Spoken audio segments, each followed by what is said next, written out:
Hello friends, welcome to our channel Let's Learn English. आज आपण शिकणार आहोत अगदी बेसिक पासून इंग्रजी बोलायला.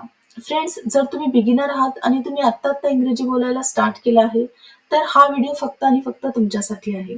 कारण आज मी तुम्हाला सांगणार आहे I am, I was, I will, I have यांच्यापासून बेसिक सेंटेन्सेस कसे बनवायचे, म्हणजे सिंपल सेंटेन्सेस कशी बनवायची, जे सेंटेन्सेस आपण डेली रुटीनमध्ये दररोज यूज करतो. तर हा व्हिडिओ तुम्ही लक्षपूर्वक आणि शेवटपर्यंत बघा, कारण व्हिडिओ बघितल्यानंतर तुम्ही नक्कीच इंग्रजीमध्ये बोलू शकाल. तर बघा, सर्वात आधी आपण पाहूया यूज ऑफ आय एम. तर आयचा अर्थ होतो मी आणि एमचा अर्थ होतो आहे. तर आता बघा सेंटेन्स कसं होईल. फॉर एक्झाम्पल, आपल्याला म्हणायचं आहे मी जात आहे. मी साठी आपण यूज करणार आय आणि आहे यासाठी आपण काय यूज करणार, एमचा यूज करणार. आणि जाणे याचा अर्थ काय होतो, गो. तर सेंटेन्स कसं होईल, आय एम गोईंग, मी जात आहे. नेक्स्ट सेंटेन्स बघा, मी अभ्यास करत आहे. जर आपल्याला म्हणायचं आहे मी अभ्यास करत आहे, तर सेंटेन्स कसं होईल, आय एम स्टडिंग. जेव्हाही आपण आय एम पासून सेंटेन्स बोलत असतो तेव्हा आपण वर्बला आयएनजी लावतो. नेक्स्ट सेंटेन्स बघा, मी काम करत आहे. तेव्हा सेंटेन्स कसं बोलणार आपण, आय एम वर्किंग. मी काम करत आहे, आय एम वर्किंग. अशा प्रकारे आपण एखादं काम करत आहोत किंवा एखादी गोष्ट करत आहोत तेव्हा आपण आय एमचा यूज करू शकतो. आता आपण पाहूया use of I was. I वॉजचा यूज आपण तेव्हा करतो जेव्हा आपण काही गोष्टी किंवा काही कामं भूतकाळात केलेली होती. फॉर एक्झाम्पल, आपल्याला म्हणायचं आहे मी जात होती. तर हे काय आहे, हे पास्ट टेन्सचं सेंटेन्स आहे, सिंपल पास्ट टेन्सचं. तर वाक्य कसं होईल, आय वॉज गोईंग. सिम्पली आपण सुरुवातीलाच आय वॉजचा यूज करणार आणि त्यानंतर वर्बची फर्स्ट फॉर्म आणि त्याला आपण आयएनजी लावणार. तर सेंटेन्स काय झालं, आय वॉज गोईंग, मी जात होती, I was going. Next sentence, इथेही जात होती प्रमाणेच मी येत होती. तेव्हा आपण काय म्हणणार, आय वॉज कमिंग.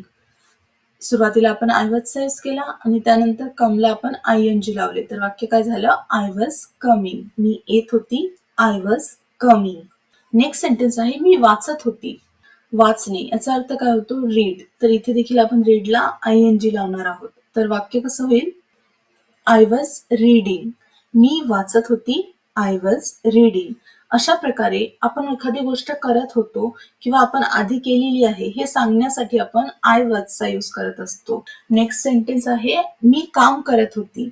जर आपल्याला म्हणायचं आहे मी काम करत होती तेव्हा आपलं वाक्य कसं होईल, आय वॉज वर्किंग. काम करणे याचा अर्थ होतो वर्क. इथे सेंटेन्स काय आहे, मी काम करत होती, त्यामुळे आपण वर्कला आयएनजी लावले. सेंटेन्स काय झाला, आय वॉज वर्किंग. आता आपण पाहूया use of I will. Future बद्दल बोलण्यासाठी आपण आय विलचा यूज करतो. एक्झाम्पल बघा, मी जाईल. हे सेंटेन्स सिंपल फ्युचरचं आहे, जसं की मी जाईल. तर वाक्य काय होईल, आय विल गो, मी जाईल. सिम्पली आपण सुरुवातीलाच आय विलचा यूज करणार, त्यानंतर वर्बची फर्स्ट फॉर्म. तर वाक्य काय होईल, आय विल गो, मी जाईल, आय विल गो. मी अभ्यास करेल. आपल्याला सांगायचं आहे की मी अभ्यास करेल, केला नाहीये, मी करेल. तेव्हा आपलं सेंटेन्स काय होईल, आय विल स्टडी. मी अभ्यास करेल, I will study. Next sentence आहे मी सांगेल. हे देखील एक सिंपल फ्युचर टेन्सचं सेंटेन्स आहे. तर इथे देखील आपलं वाक्य कसं होईल, सुरुवातीलाच आपण आय विलचा यूज करणार. तर वाक्य कसं होईल, आय विल टेल. सांगणे याचा अर्थ होतो टेल. तर इथे सेंटेन्स कसं झालं, आय विल टेल, मी सांगेल, आय विल टेल. आता आपण पाहूया यूज ऑफ आय हॅव. तर आय हॅवचा अर्थ होतो जवळ असणे. तर आय हॅवचा यूज आपण तेव्हा करतो जेव्हा एखादी वस्तू आपली असते व आपल्या जवळ असते तेव्हा आपण आय हॅवचा यूज करतो. फॉर एक्झाम्पल, माझ्याजवळ एक पेन आहे किंवा माझ्याजवळ एक कार आहे. एक्झाम्पल बघा, माझ्याजवळ एक पेन आहे, तर सेंटेन्स कसं होईल, I have a pen. Simply आपण आय हॅव पासून सेंटेन्स स्टार्ट करणार आणि एक पेन आहे यासाठी अ पेन. तर सेंटेन्स काय झालं, आय हॅव अ पेन. माझ्याजवळ एक पेन आहे, I have a pen. Next sentence बघा, माझ्याजवळ खूप सारे कपडे आहेत. आपल्याला सांगायचं आहे की माझ्याजवळ खूप सारे कपडे आहेत. I have a lot of clothes म्हणजे माझ्याजवळ खूप सारे कपडे आहेत. अशा प्रकारे एखादी वस्तू आपल्याजवळ असते किंवा अनेक वस्तू आपल्याजवळ असतात, तेव्हा जर आपल्याला सांगायचं आहे तेव्हा आपण आय हॅवचा यूज करणार. नेक्स्ट बघा, यूज ऑफ आय हॅड. तर ह्याप्रमाणेच आपण हॅडचा देखील यूज करतो, पण हॅवचा यूज आपण प्रेझेंटमध्ये करतो, तर हॅडचा यूज आपण तेव्हा करतो जेव्हा एखादी वस्तू आपली होती व आपल्या जवळ होती. एक्झाम्पल बघा, माझ्या जवळ एक कार होती. आय हॅडचा यूज आपण तेव्हा करतो जेव्हा एखादी वस्तू आपल्या जवळ आधी होती. आता नाहीये, हे आधी होती हे सांगण्यासाठी आपण आय हॅडचा यूज करणार. तर सेंटेन्स काय होईल? I had a car. माझ्या जवळ एक कार होती. तर सेंटेन्स काय होईल? I had a car. माझ्याजवळ एक फोन होता. सेंटेन्स काय होईल? I had a phone. म्हणजे आधी माझ्याजवळ एक फोन होता हे मला सांगायचं आहे. तर मी काय म्हणणार? तर मी कशाचा यूज करणार? हॅडचा. आणि सेंटेन्स काय होईल? I had a phone. Next sentence बघा, माझ्याजवळ एक पुस्तक होते. आता आपल्याला सांगायचं आहे की माझ्याजवळ एक पुस्तक होते. तेव्हा सेंटेन्स कसं होईल? I had a book. माझ्याजवळ एक पुस्तक होते. I had a book. जेव्हा एखादी वस्तू आपल्याजवळ होती हे जर आपल्याला सांगायचं आहे तेव्हा आपण आय हॅडचा यूज करणार. आता आपण पाहूया यूज ऑफ आय कॅन. तर कॅनचा यूज आपण तेव्हा करतो जेव्हा वाक्याच्या शेवटी शकते, शकतो किंवा शकतात असे शब्द येतील. फॉर एक्झाम्पल, मी इंग्रजी बोलू शकते. तर हे काय, आपण एक क्षमता दाखवत आहोत, एक ॲबिलिटी दाखवत आहोत की माझी ॲबिलिटी आहे इंग्रजी बोलायची. तर सेंटेन्स कसं होईल? I can speak English. म्हणजे कॅनचा यूज आपण तेव्हा करतो जेव्हा आपण एखादी गोष्ट करण्याची आपल्यामध्ये ॲबिलिटी असते हे सांगण्यासाठी आपण कॅनचा यूज करतो. तर सेंटेन्स काय होईल? I can speak English. मी इंग्रजी बोलू शकते. नेक्स्ट बघा, मी ते करू शकते. हे करण्याची माझी क्षमता आहे हे सांगण्यासाठी आपण कॅनचा यूज करणार. तर वाक्य कसं होईल? I can do it. मी ते करू शकते. आपण म्हणतो ना की मी ते करू शकते. तेव्हा आपण म्हणणार आय कॅन डू इट. म्हणजे इथे देखील आपण ॲबिलिटी दाखवत आहोत, आपली पॉवर दाखवत आहोत की मी ते करू शकते. तर अशा प्रकारचे सेंटेन्सेस बोलण्यासाठी आपण कॅनचा यूज करतो. नेक्स्ट सेंटेन्स बघा, मी एकटी जाऊ शकते. माझ्यात क्षमता आहे एकटी जाण्याची. तर वाक्य कसं होईल? I can go alone. मी एकटी जाऊ शकते. तर सेंटेन्स काय होईल? I can go alone. तर अशा प्रकारे आपल्याला आपल्यामधील ॲबिलिटी, क्षमता दाखवायची असेल, सांगायची असेल तेव्हा आपण कॅनचा यूज करतो. नेक्स्ट बघा, use of I could.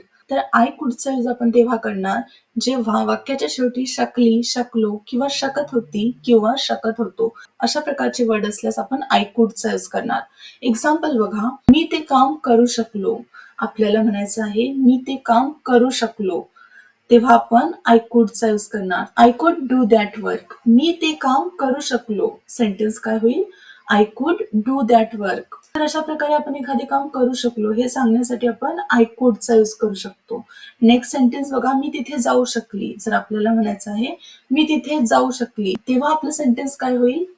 I could go there. मी तिथे जाऊ शकली. I could go there. अशा प्रकारे आपण कुडचा यूज करून अगदी सिंपल सिंपल सेंटेन्सेस बोलू शकतो. आता आपण पाहूया यूज ऑफ आय शुड. तर शुडचा अर्थ होतो पाहिजे. एक्झाम्पल बघा, मला जायला पाहिजे. जर आपल्याला म्हणायचं आहे मला जायला पाहिजे अशा प्रकारचे वाक्य बोलण्यासाठी आपण शुडचा यूज करतो. तर वाक्य कसं होईल? I should go there. मला जायला पाहिजे. I should go there. किंवा आपण असंही म्हणतो ना की मला त्याच्याशी बोलायला पाहिजे तेव्हा आपण काय म्हणणार? I should talk to him. Next example बघा, मला त्याचं ऐकायला पाहिजे. तर मला त्याचं ऐकायला पाहिजे. तर वाक्य कसं होईल? आय शुड लिसन टू हिम. मला त्याचं ऐकायला पाहिजे. आय शुड लिसन टू हिम. तर अशा प्रकारे आपल्याला एखादं काम करायला पाहिजे. आपण असे सेंटेन्सेस बऱ्याचदा बोलतो. तेव्हा आपण सिम्पली शूडचा यूज करून असे सेंटेन्सेस बोलू शकतो. आपल्याला सुरुवातीलाच आय शूडचा यूज करायचा आहे आणि त्यानंतर वर्बची फर्स्ट फॉर्म. एक्झाम्पल बघा, मला आता झोपायला पाहिजे. जर आपल्याला म्हणायचं आहे मला आता झोपायला पाहिजे तेव्हा वाक्य कसं होईल? सिम्पली आपण वाक्याच्या सुरुवातीला आय शूडचा यूज करणार आणि त्यानंतर वर्बची फर्स्ट फॉर्म स्लीप आणि त्यानंतर ऑब्जेक्ट काय आहे? नाव. आय शुड स्लीप नाव. नेक्स्ट बघा, यूज ऑफ आय मस्ट. तर आय मस्टचा अर्थ देखील होतो पाहिजे. तर पण मस्टचा यूज आपण तेव्हा करणार जेव्हा एखादी गोष्ट आपल्याला करायलाच पाहिजे किंवा तिथे जायलाच पाहिजे असे जर शब्द असतील तेव्हा आपण मस्टचा यूज करणार. एक्झाम्पल बघा, मला तिथे जायलाच पाहिजे. तेव्हा आपलं सेंटेन्स काय होईल? I must go there. मला तिथे जायलाच पाहिजे. I must go there. Next example बघा, मला हे काम करायलाच पाहिजे. जर आपल्याला म्हणायचं आहे मला हे काम करायलाच पाहिजे, तेव्हा आपलं सेंटेन्स कसं होईल?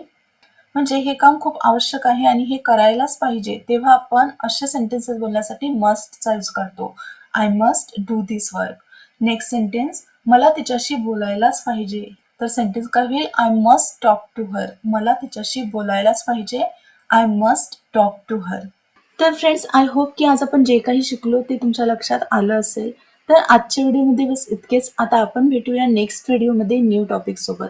Till then keep learning, keep practising.